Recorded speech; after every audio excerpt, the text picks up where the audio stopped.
एखाद्या नेत्याच्या मुलासाठी यंत्रणा किती वेगाने हलते याची प्रचिती काल माजी मंत्री तानाजी सावंत यांच्या मुलासोबतच्या प्रकाराने घडली।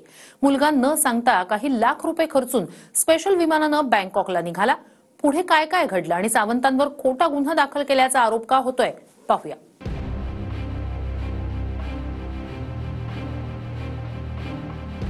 बडे बडे नेते राजकारणात गेम फिरवतात, पण माजी मंत्री तानाजी सावंत सध्या प्लेन फिरवण्याने चर्चेत आहेत। एरवी तुमचं आमचं पोरग हरवल्यावर अजगरासारखी निपचित पडलेली यंत्रणा यावेळी मात्र फणा काढलेल्या नागासारखी जागी राहिली। फक्त फोनवरूनच गल्लीपासून दिल्लीची सूत्र फिरली आणि पोरानं बँकॉकच्या दिशेनं आकाशात उडवलेलं विमान बापाच्या राजकीय वजनानं अखेर पुन्हा जमिनीवर आलं। घरगुती वादातून किंवा कुटुंबाला नीट माहिती न देता मुलगा बँकॉकच्या वारीला गेल्याची चर्चा आहे। त्यासाठी मुलानं तब्बल 68 लाख रुपये मोजून स्पेशल विमान बुक केलं।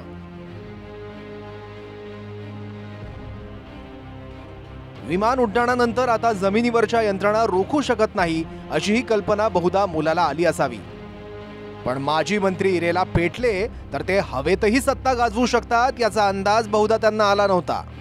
नेमकं घडलं काय ते समजून घेऊयात।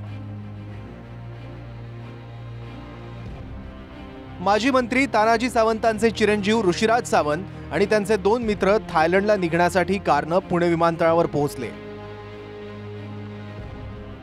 ड्रायव्हर तिघांना सोडून घरी परतला। 68 लाख रुपये भाडं मोजलेलं स्पेशल चार्टर्ड विमान सावंतांच्या चिरंजीवांसाठी धावपट्टीवर सज्ज होतं।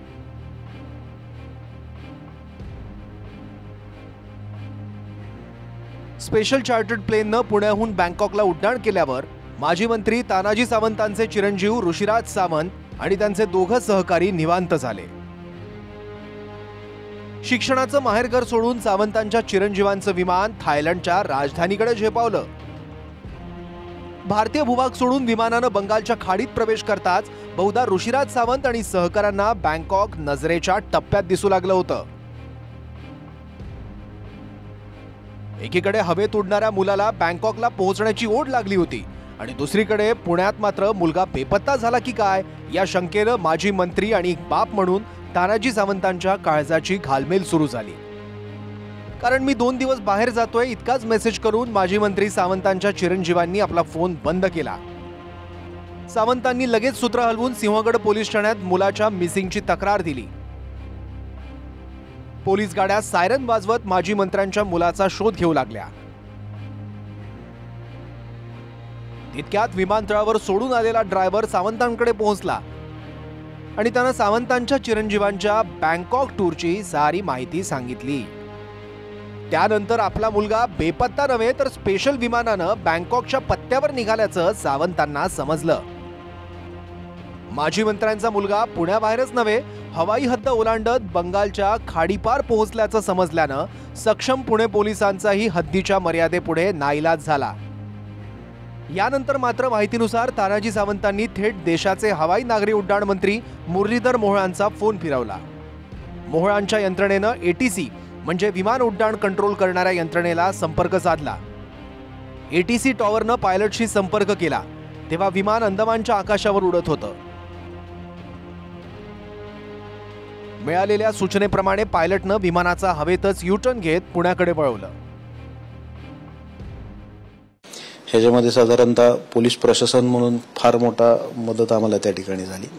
राज्याचे मुख्यमंत्री आदरणीय देवेंद्रजी फडणवीस साहेब असतील, उपमुख्यमंत्री एकनाथभाई शिंदे असतील, दुसरे उपमुख्यमंत्री अजितदादा पवार असतील, आपले सिव्हिल एव्हिएशनचे कारण तो फ्लाईटनी चार्टर प्लेनने गेल्या कारणाने सिव्हिल एव्हिएशनचे मिनिस्टर मुरली अण्णाजी मोहोळ असतील, ह्या सर्वांच्या मदतीने ह्या सगळ्या गोष्टी साधारणतः 5:30च्या सुमारास ट्रेस आउट झाले की तो बँकॉकला फ्लाय करतोय आणि एक प्रायव्हेट चार्टर त्यांनी केलेले। मग ह्या सगळ्यांच्या मदतीने पोलीस प्रशासनाच्या साथीने ह्या गोष्टी साधारणतः त्या ट्रेस आउट झाल्या रडारकडनं आणि पुन्हा तो 9:30 पावणे 10च्या सुमारास परत पुणे एअरपोर्टला तो लँड केला। म्हणजे स्पेशल विमान पुण्याहून 2152 हवाई किलोमीटरचं अंतर कापून अंदमानपर्यंत पोहोचलं होतं। अवघ्या 933 किलोमीटरवर थायलंडची राजधानी बँकॉक खुणावत होती, पण माजी मंत्र्यांनी आजी मंत्र्यांशी संपर्क करून अख्खी यंत्रणा कामाला लावली। आणि विमान अंदमानच्या आकाशावरून थायलंडच्या राजधानीऐवजी पुन्हा शिक्षणाच्या राजधानीत येऊन परतलं.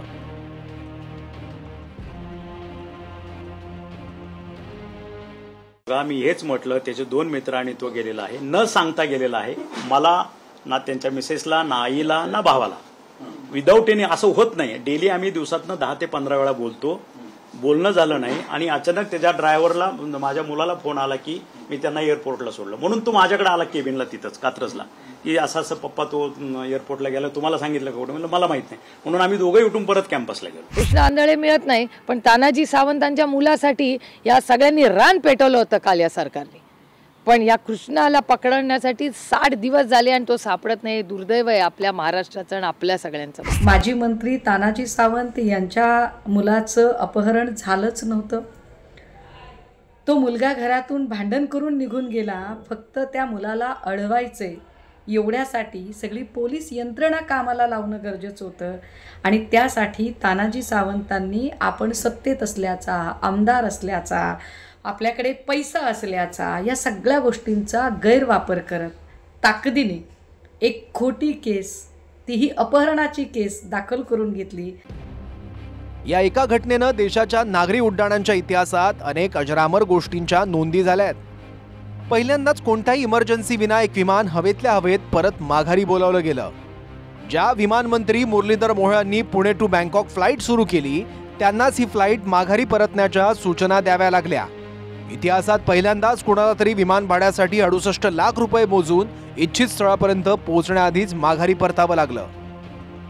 भारताच्या आकाशात पिवळ्या रंगाची दिसणारी एवढी सगळी विमानं दरवेळी उडत असतात. यातून पुन्हा कोणत्याही ठोस परतीच्या कारणाविना ATC कंट्रोलला मार्ग उपलब्ध करून द्यावा लागला. सावंत कुटुंबियांचं म्हणणं आहे की मुलगा बिझनेस मीटिंगसाठी दुबईला गेला होता. मित्रांसोबत 68 लाखांचं विमान भाडं भरून अशी कोणती बैठक होती हे मात्र अद्याप कळालेलं नाही. पण आता दुबईला 8 दिवस राहून आल्याच्या नंतर परत बँकॉकला घरचे सोडणार नाहीत. त्यामुळं त्यांनी भीतीपोटी कुणाला न सांगता ते दुबईला जाऊन आलेले होते आणि परत आता एक्झिबिशनच्या कामाच्या निमित्तानं ते बँकॉकला जाणार होते. हे काम बिझनेसच्या संदर्भातच होतं त्यांचं. कदाचित बिझनेसच्या संदर्भात होतं. वाद नाही किंवा काहीच नाही. म्हणून मी सांगितलं तुम्हाला, मगाशी सांगितलं की त्याचे मित्र बरोबर आहेत. किडनॅपिंग असं मला म्हणता येणार नाही, मित्र बरोबर आहेत. तक्रार दिली, त्यांनी बघितलं होतं का? दाबून नेलं, दाबून नेलं, गाडीत नेलं, कसं नेलं, कसं दाखल झालं,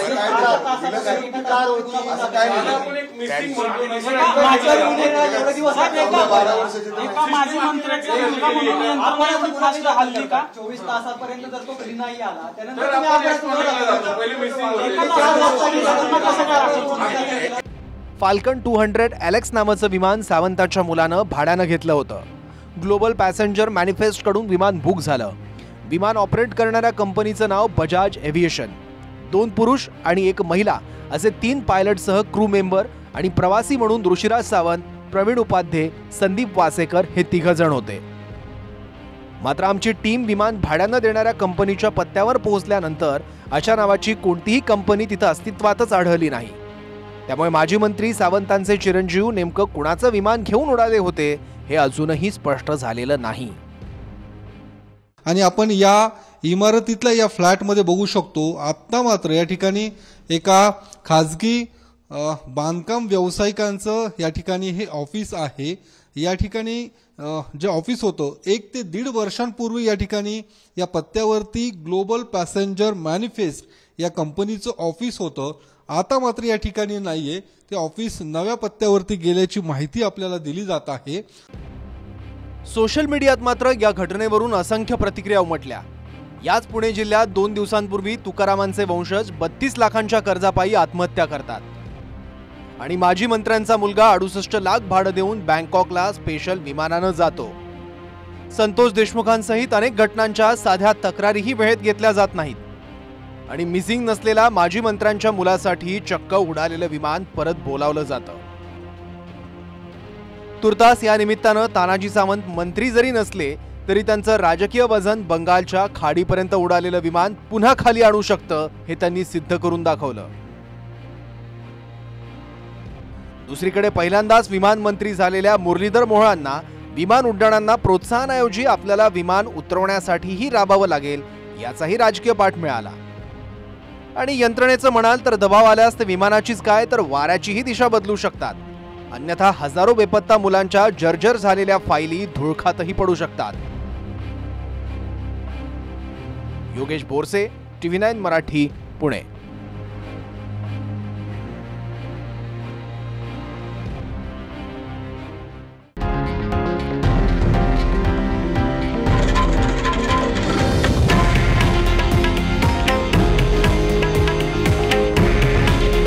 हे आहे देशातील नंबर 1 न्यूज नेटवर्क आणि आपण पाहत आहात TV9 मराठी. काळजी तुमची, हित महाराष्ट्राचं.